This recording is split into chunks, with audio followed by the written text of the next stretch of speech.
In the last video, we looked at this PX Edge Detect Grayscale. PX stands for Pixel Processor, and it turns images like this into images like this by each pixel looking at its surrounding pixels and to decide if there's a boundary like this. So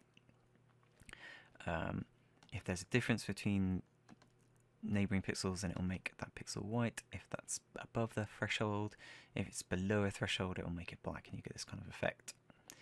And once I've done that, I went off and made a bunch of other tools on the same kind of theme, which you can find in the pack. So here we go. So we have the Edge Glow Grayscale, and what that does is it looks at the amount of difference between the two boundaries. So here we've got like a brighter area to a dark area, and then here we've got a less bright area. So this difference here is bigger than that difference there. So here, because the difference between the boundary is bright, you get that effect, and then that difference is lesser, so you get a darker line like that. So go back, there you go. So where you have according to the brightness of the boundary, you get a brighter line, and you can scale that up by tweaking the gain value like that. So look at that, so that's all good. Again, it's got the same sort of threshold settings, so you can kind of erode stuff, and the spread value to thicken up the lines. Now, with these edge detection routines, you do tend to get what are called fireflies. So if I go back to here, and the fireflies are single or double pixels hanging around by themselves, and they kind of mess up the look, I feel.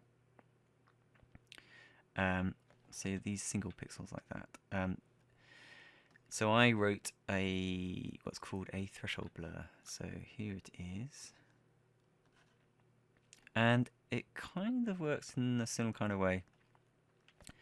It looks at the neighboring pixels, and based on the difference between them, it applies a blur to that region and dumps the surrounding color into the center color. And all you need to know is you've got a spread area, which works in the same way as the pixel processor, another threshold, and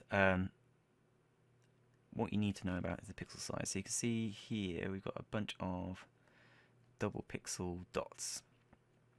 If I set the pixel size to 2, they will go away like that. So it will keep eroding away single pixels like that, and it'll give you a sort of cleaner image. So we go from there, and we'll just get rid of fireflies like that as you whack the pixel size up.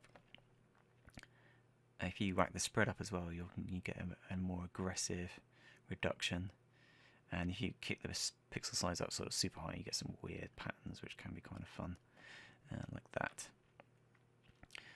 So that's the Pixel PX threshold blur, which is good for suppressing fireflies and dots and stuff like that. What else do we have? We have this. This is another edge detection routine. And if I wire it up to this, so this is the same algorithm as the edge detect, and what it does is, if I go 1 to 1 like that, you can see I've got these squares here.